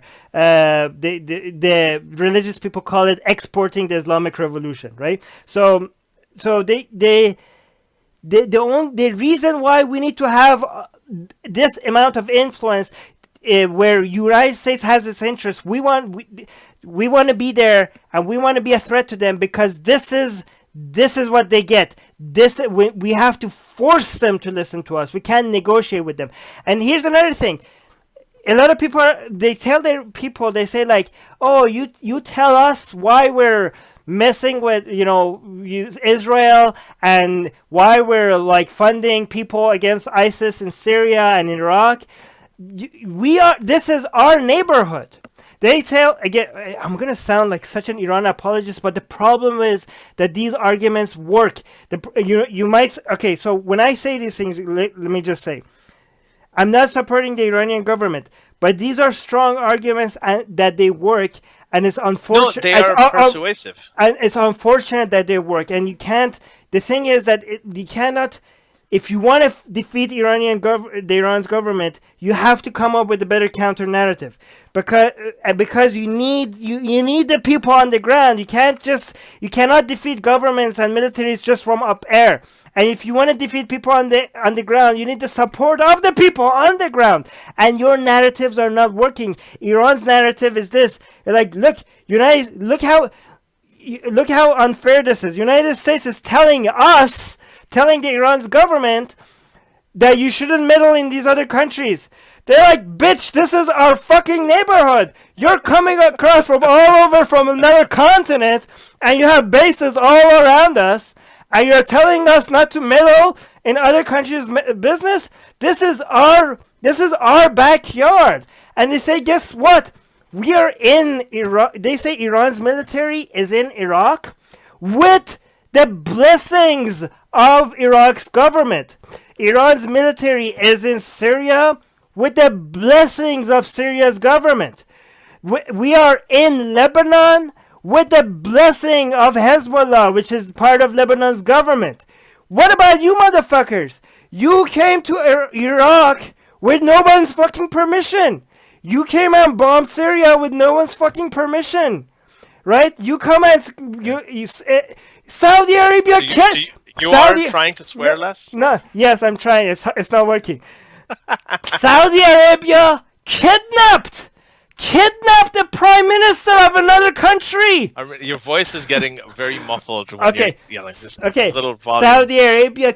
I don't want to ask you to tone it down. Okay. I'm not supporting the Iranian government, but if you want to defeat the Iranian government, you first have to have better narratives. You need to hire me. Okay. So that's how we talk about the Trump administration. I'm just saying, like, I'm coming off. I realize that this is coming off as being an apologist for the Iranian government. I'm just saying that if you need to hire me, I will give you better narratives against the Iranian government. Because if you say like, oh, we're coming there to save the Iranian people are going to call bullshit on that. Because you put Saudi Arabia on the head of the Human Rights Commission in the United Nations. They will call bullshit on that. You are responsible for selling arms to Saudi Arabia that dropped it on children, that bombed ports to use starvations as weapon against children. You sold weapons to Saudi Arabia to do that, and now you're coming off and saying like, oh, humanitarian crisis, we need to save the Iranian people. Well, people can call bullshit on that. It's not gonna work. Yeah. So that was, I did not want to get in the middle of that, but that was, you're right. And by the way, I don't want you, I don't think, well, I know you're not an Iran apologist, but I do think this is important. I get kind of animated when it comes to this with U.S. politics, where whenever I'm talking to my liberal friends and they're all talking about, well, the Mueller report, this, and we have to defeat Trump, I get I'm like, dude, Trump is brilliant. His strategies are brilliant. What he's doing, he's playing you. He's playing the media. He's playing the narrative, and you guys are all falling for it. It's the same kind of thing, but that doesn't mean that I'm a Trump apologist. Actually, I think it's pretty obvious I'm the exact opposite.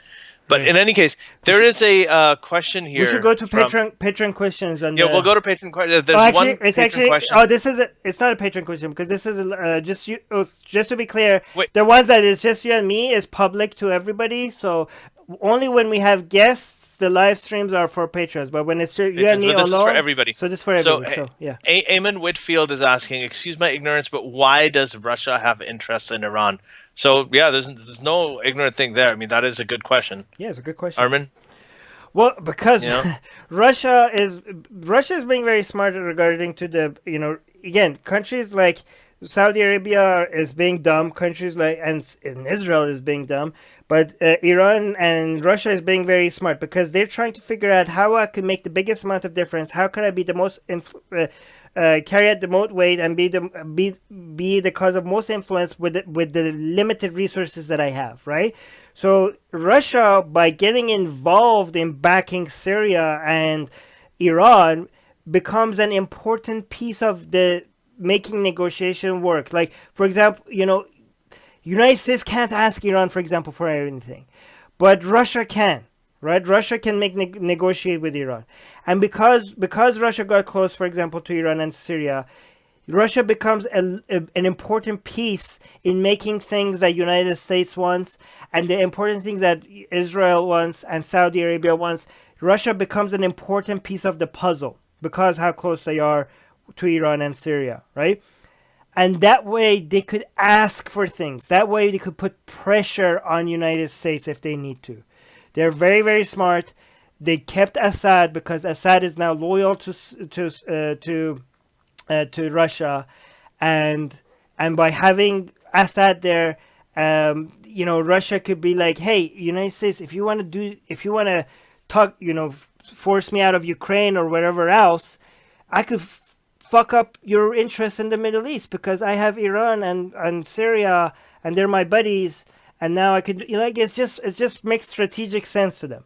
It's not ideological. It makes very, because Russia is not as powerful as it was. So it has to play smart rather than, showing off its military might. It has to be more strategic, and it's doing it very effectively.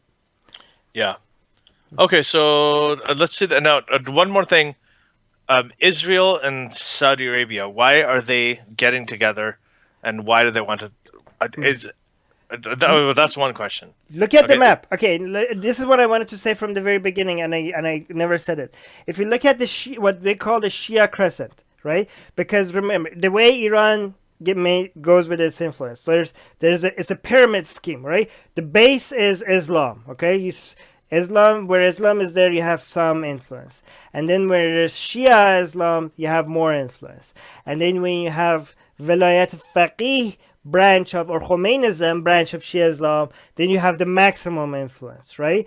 And that's where and then when you have proxies, then you have all the influence, right? But the thing is that you need to build the base. This is why when they want to export their ideology, they don't go like, hey, worship Khomeini and Khamenei. No, they smuggle in Hussein before they bring in Khamenei and Khomeini, right? So smuggling Hussein is to lay down the base. This is why I'm scared when I see Ashura in Vancouver, because I feel like, who's funding this? Somebody's layering the base here, right? So, yeah. But if you look at the Shia Crescent, you can see you have Iran, you have Saudi Arabia, and it looks like the Shia Crescent is swallowing Saudi Arabia and Israel, because the Shia Crescent comes. The places in the Middle East where it's Shia, you have the Houthis in Yemen, you have Bahrain, which is like a lot of Shias there. You go into Saudi Arabia itself, the oil rich parts of Saudi Arabia is Shia. Imagine how scary that is to Saudi Arabia. You go Iraq, which is mostly Shia. You go to Syria, which is mostly Sunni, but they managed to keep the Shia government in power. And and then you go all the way down under Saudi Arabia. You have Yemen. Actually, I already mentioned that. But the thing is that what you have Saudi Arabia here in the middle, and you have the Shia crescent, which is a crescent that is basically swallowing Saudi Arabia. And Saudi Arabia is like, okay, this is scary. They were scared from 1979. They were scared, and if they were scared before, they're terrified now, because Iran never made it a secret that they want they want the Saudi government to fall.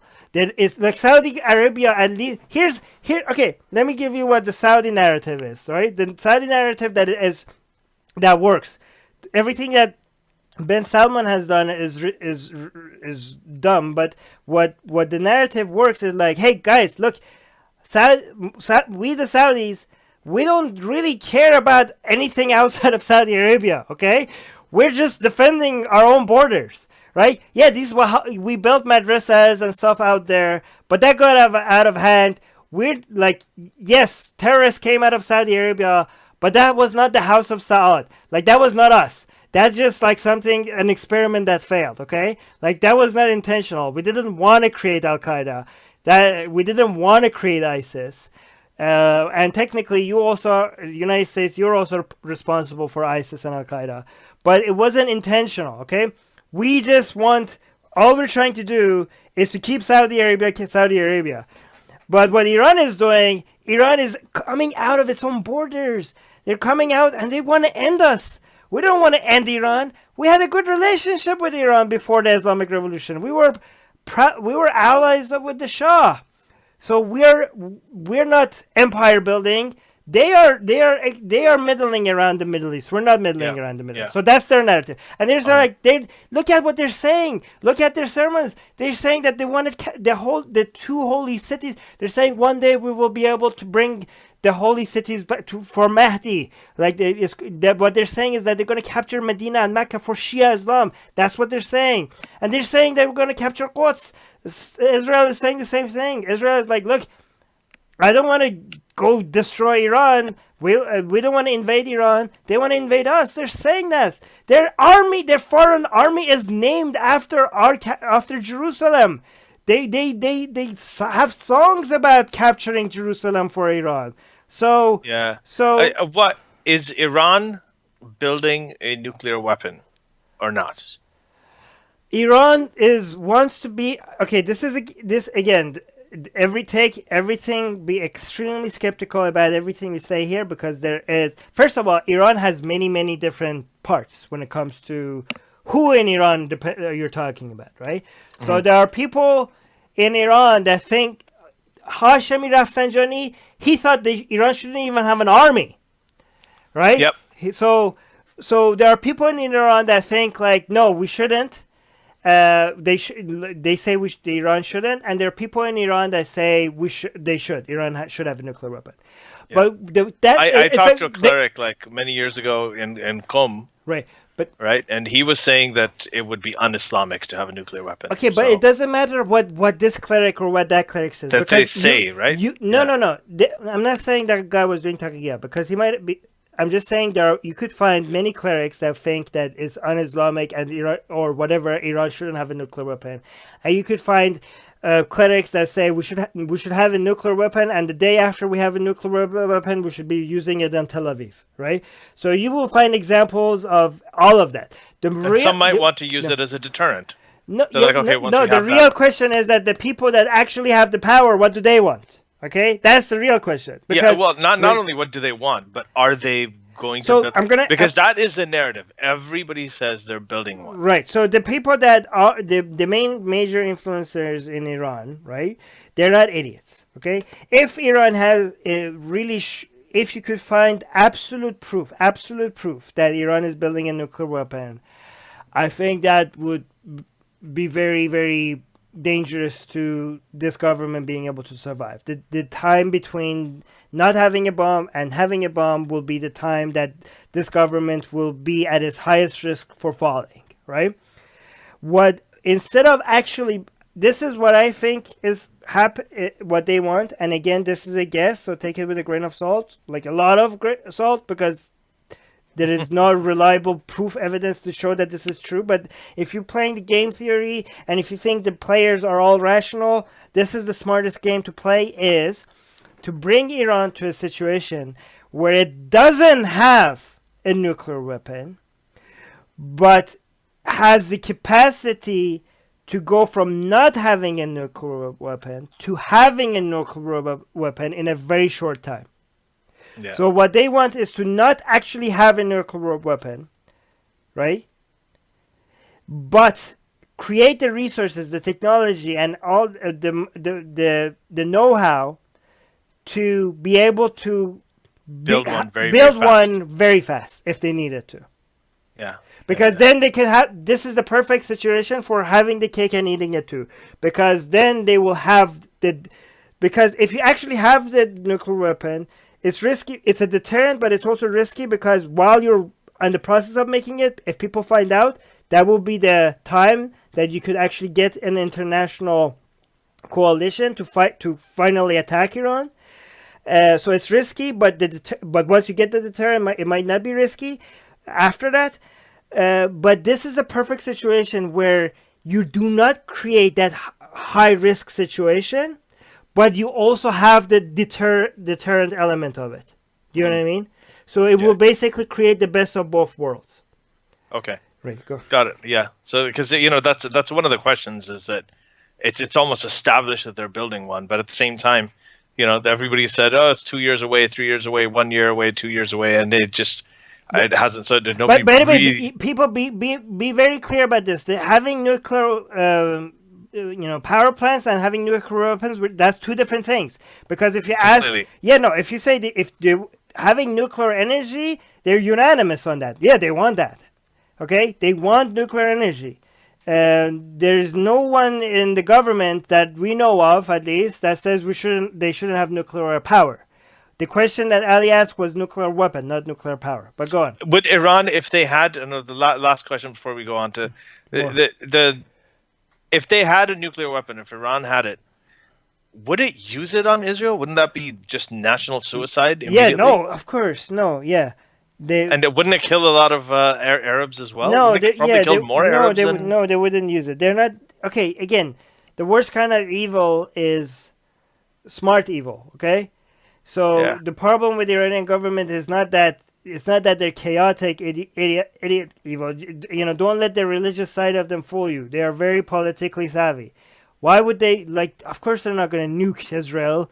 What? Why would that accomplish? Getting the whole world united against you? Why would they? No. You know what? This is one thing. I think you're hitting on something that's super important. Is people say this stuff about Iran, that Iran is, it's chaotic. They're absolutely crazy. You never know what they're going to do. They're unpredictable. That couldn't be further from the truth. This idea, right, that Iran is this apocalyptic thing that will only ally with religious people, that the U.S. is a great Satan. Iran allied with the Soviets, right, who are the atheist, godless communists. Right. So Iran has done that when it suited its purpose. So this whole idea that they use religion. Okay, so they do have the narrative that they were going to bring the end of times and stuff, but the strategic element of that is that nobody knows when that is, right? So it's not like they want to bring the end of times tomorrow. They could basically ask. They could keep increasing their resources, their wealth, their strategic power, and keep acting like they want to bring the end of times forever, right? Because nobody, you don't have to act like you want to bring that end of times soon, right? You just, so it just works perfectly. So you could act like you could act like you want to bring the end of times without actually working on bringing on the end of times. You actually, technically, you're working on just increasing your wealth and your power, just like everybody else does. But this time they're using religious narratives, which is the Shia narrative works perfectly. It's written for this kind of stuff. But go on. It is, yeah. Okay, so a patron question, Nusantara Rising. Is Assad not the preferable option for atheists, though? He banned hijab, allowed drinking and Western lifestyles. Not for humanists.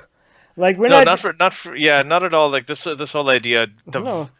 I'm not majority of atheists that I know, and remember, when I'm talking about atheism, and when we're talking about atheism, we are thinking of humanists.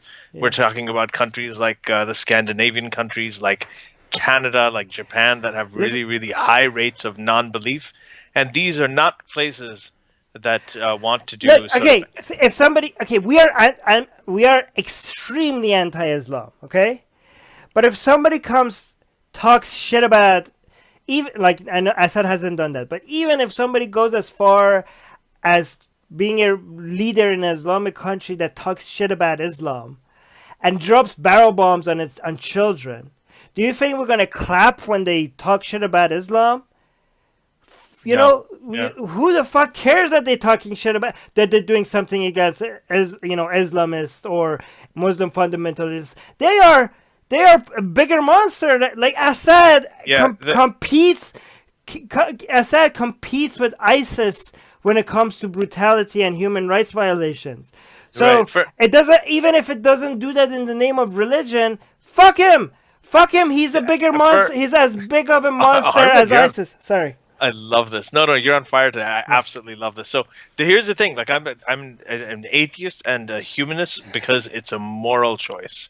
It's a moral choice. I don't like authoritarianism. I don't like totalitarianism. So if there is an atheist nation, a country that is officially atheist, and he's not, by the way, he's Muslim. Yeah, I know, he is. He's an more Alawi Shia. More secular, yeah.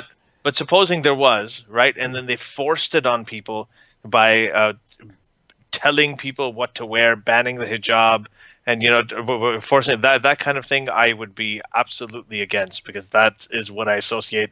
That's what religious people do. That is not what I would want to do. So we don't want to defeat evil with another form of evil.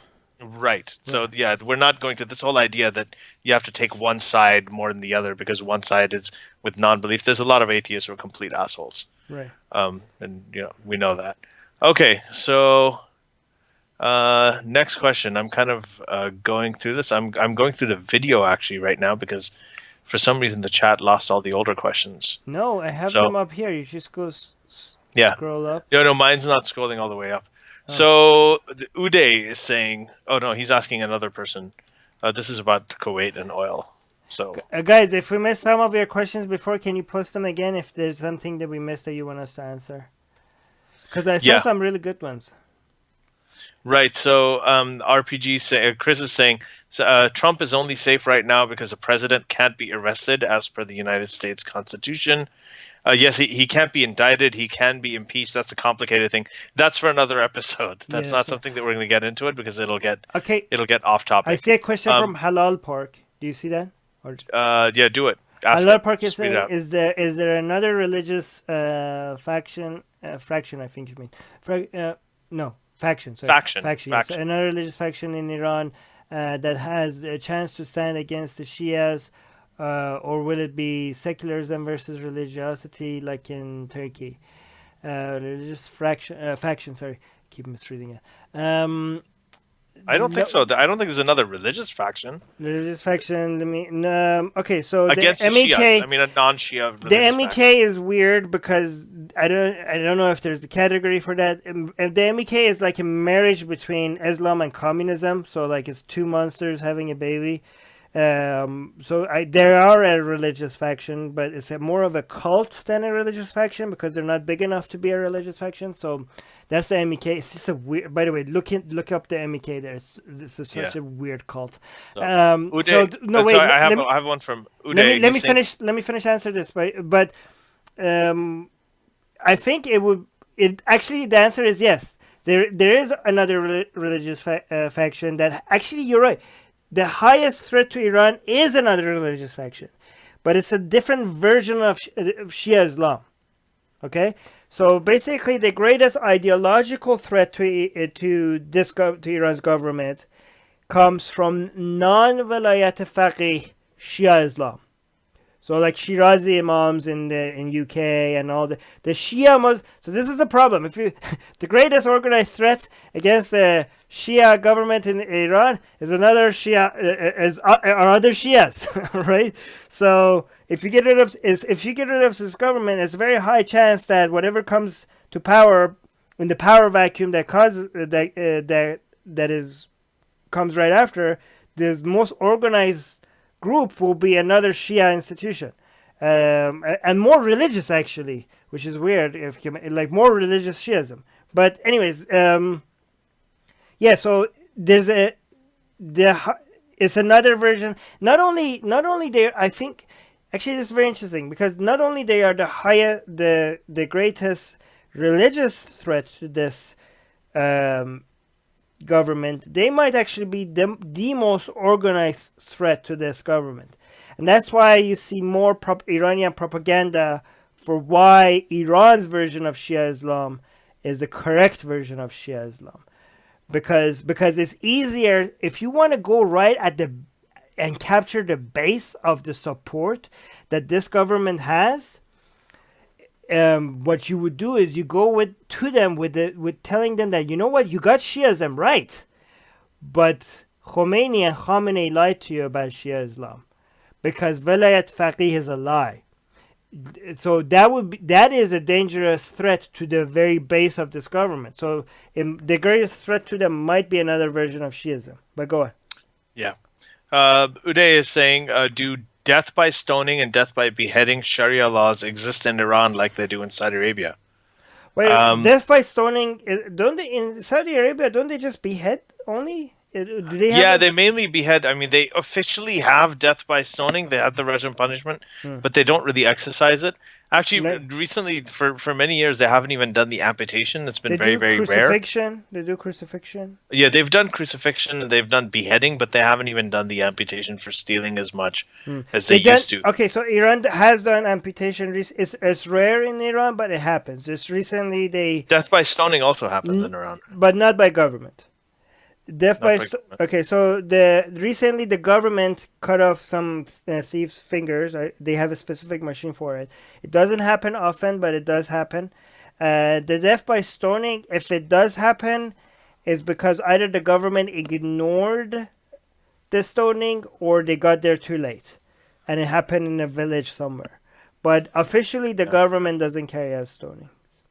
Okay. All right, but I mean the Sharia laws, they do hang gay people from cranes and blasphemers. Yeah, which a lot of Sunnis might point to how un-Islamic that is. So Iran, the Iranian government, the way they execute people is hanging, and a lot of time public hanging if they want to make an example of somebody.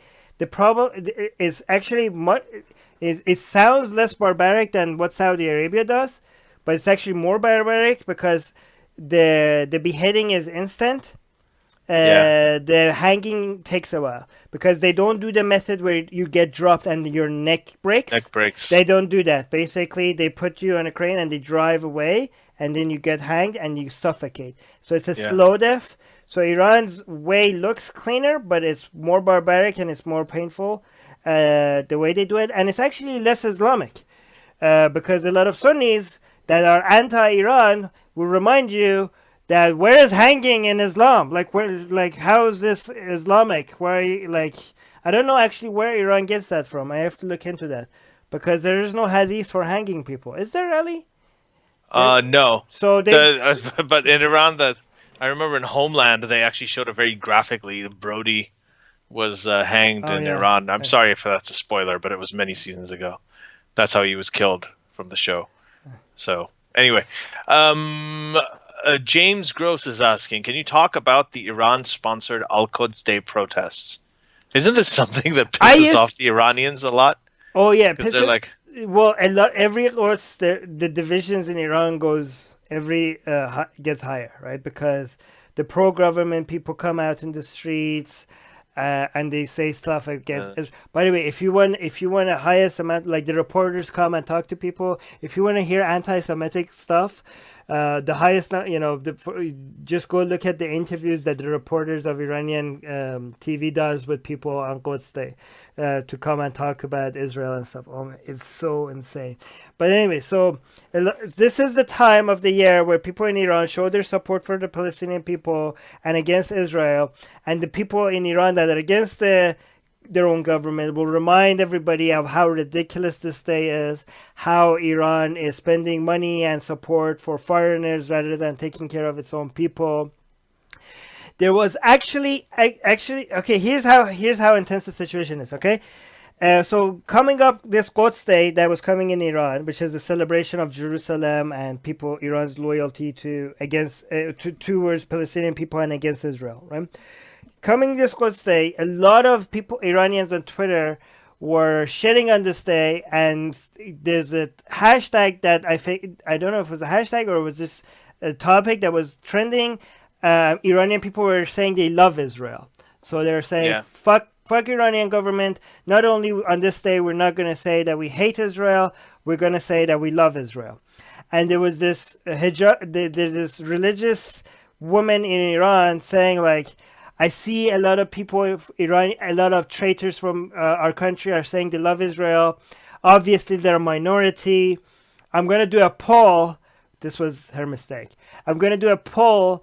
I'm going to ask my fellow Iranians to answer, and this was all in Persian, to vote to say if they love Israel or if they hate Israel, because Iranian people will not disappoint me, and they will vote that they hate Israel.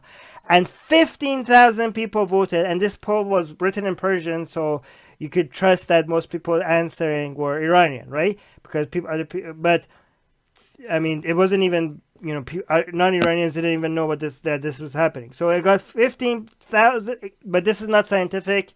So, and usually when you ask a question like that, you're challenging people to come defeat you. So take all of this with a grain of salt. But more than 80% of the Iranians voting on this Twitter poll voted that they love Israel.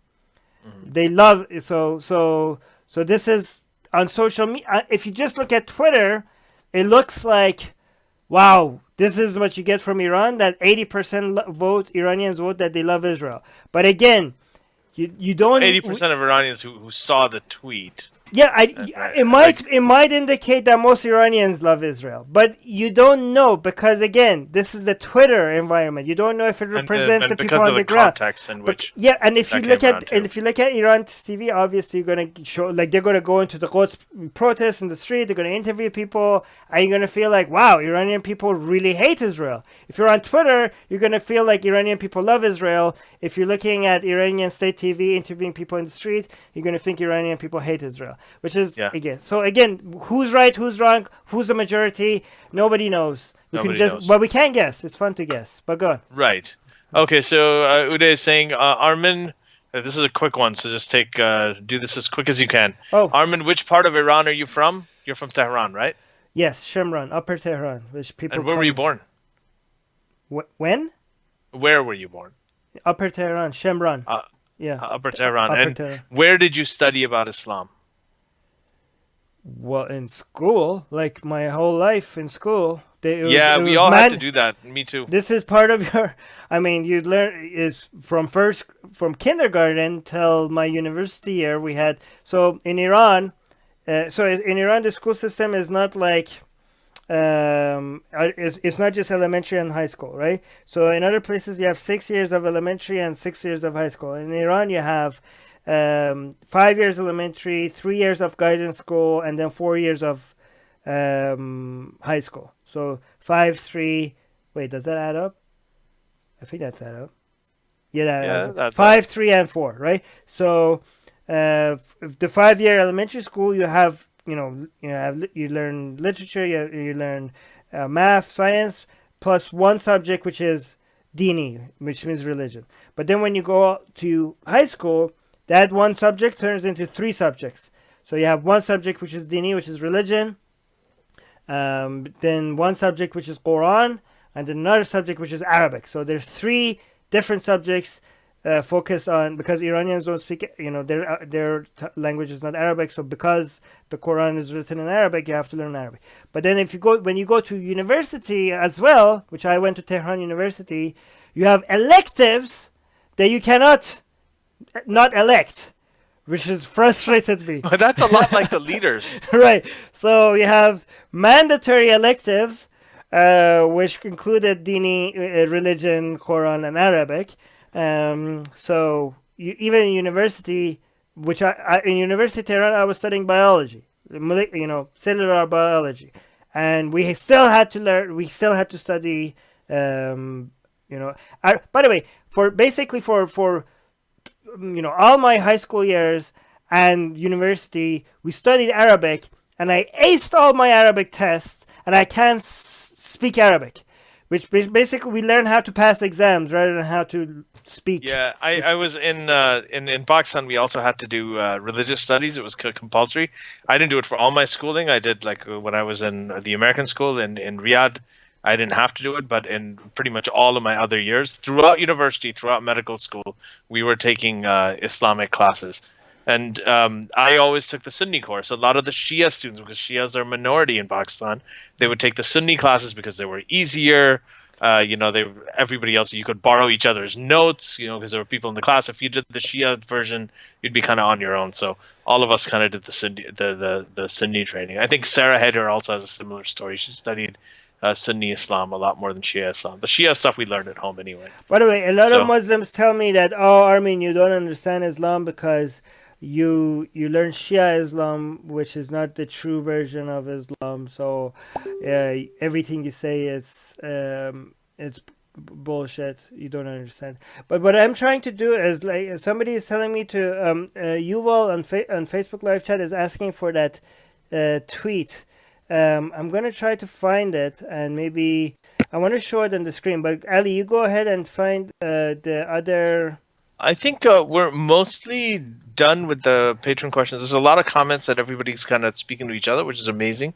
But I think we're kind of done with all the relevant things. Harris Sultan is here. Harris, how are you? And someone's asking about his book. Harris Sultan's book is called The Curse of God. It's a fantastic book. I wrote the foreword to it, so it's available on Amazon. So you can take a look at it. Harris Sultan, The Curse of God. And then Harris Sultan has been a previous guest here. So, check out that episode as well. I want to keep looking because I want to find the tweet and show it on screen if I can. Okay, there's a question about the Free Balochistan movement, which is more of a Pakistani thing. There's a separatist Balochistan thing going on. On both sides. On both sides, in Iran as well. So in Iran, you have the Sistani Balochistan, right? So the Balochi people are... Yes. So the Baluch people in Iran side and the Pakistan side, they might want to get together and unite and become independent. And they're very mistreated. I'm down with that. I am totally cool with it. You just lost all their nationalist Iranian fans because this is their greatest nightmare. Sorry, nationalist Iranian, and a lot of nationalist Pakistanis too. But the thing is, one of the reasons that Pakistan is really sort of horny to keep Balochistan in, and not only because of the natural resources and everything, but also because Gwadar is a port in Balochistan that is kind of like Karachi. It's one of the few entryways into South Asia, and it's a huge coast, and Pakistan has ownership of it, and that they don't want to give that up. That's also another reason. So I know where that tweet was sent to me. It was sent to me on Skype, but I'm talking to Ali on Skype, so I'm gonna. But it was sent to me from Iran, and I don't want to give away my contacts from Iran, so I'm gonna remove the Skype away from the screen while I switch to that chat, because I want to make sure I'm not giving away anybody. Any of my contacts from Iran, because they will get hanged if I do, so no, this is not a good time to look for this tweet. So Nusantara is saying, are you guys following our shit show in Indonesia? Not very closely, but we really, really want somebody from Indonesia. Ali, you're getting cut. I'm really sorry I haven't been able to materialize it. Nusantara. Oh, okay. No, I have said that we want somebody from Indonesia to come on the show. So, Nusantara, if you can email me, I'm typing in my email right now. If you can't see it here, just go to my Twitter bio. It's right there. It's aliamjadrizvi@gmail.com. If you could write to me over there. Here. Yeah, I just did the whole thing with this book. Okay, yeah. Sorry, I was looking for Armin was looking for his tweet. Yeah. So I will link. Okay, I can't find it right now. Hold on, let me finish this. Can you just get in touch with me and let me know if you'd be willing to come on, or if you have any suggestions for anybody who can talk about Indonesia and come on the show. Okay, Armin. I can't find the tweet right now, but I will find it and I will link to it in the description of this video, of this live chat, to the tweet that I mentioned with the people. By the way, I covered the tweet on screen on the Persian show of Atheist Republic as well, so I know it's there for sure because we showed it on screen. But I wish I could show it to you on screen because it's actually a very interesting poll. But right now you just have to take my word for it. But we will link in the description. When I find it, I will link in the description. But go on, Ali. Sorry. Okay. So yeah, I think we're good here. We got everything. I'm gonna check again on Facebook. Okay. And to see if there's any more questions on there. No, that's what I was doing. I was responding to Yuval on Facebook. Oh, okay, cool. Yeah. So yeah, I think we're done. I think we're good Cool. over here. We're gonna get a lot of people finding little things that disagree on this, and they're gonna come on Twitter and they're gonna be like, "Oh, you said this. This is like." Please do that. Do that. But Yes. guys, yeah, one thing I just have to let you guys know: I have lost a lot. There are a lot of people that were really happy from Iran that found out that somebody from Iran like me is very active against the Islamic nonsense that is coming out of Iran. But I have lost a ton of support from Iran because making more sense than they do, because of being realistic about the possibilities and the level of influence that this government has, and some of the inhumane things that some activists from Iran support. Okay, not all of them are like this. There are a lot of secular atheist humanists, emphasis on humanists from Iran as well, but there are some people that are so obsessed with getting rid of Iran's government by whatever means necessary.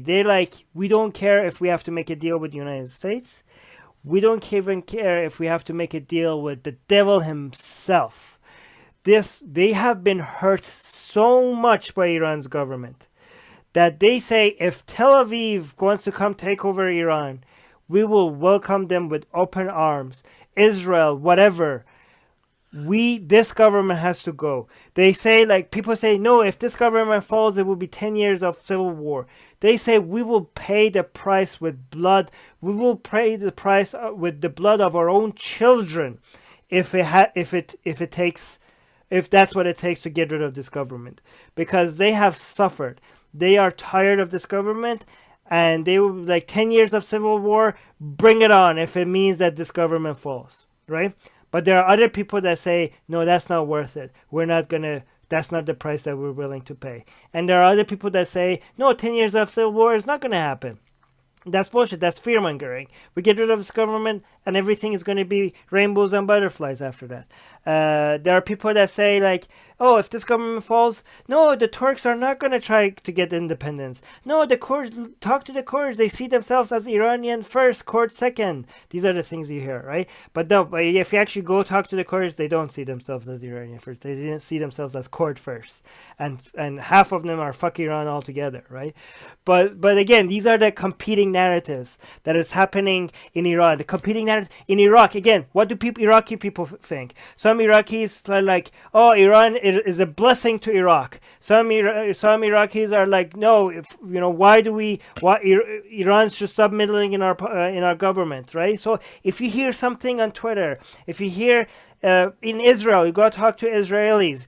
No two Israelis can agree on a single thing. If you go talk to, the most unanimous views that you could get, I heard in Palestine, okay, on politics, not on religion. But Israelis disagree. Iraqis disagrees. Saudi people don't disagree. A lot of Saudi people hate their own government for being so close to Israeli.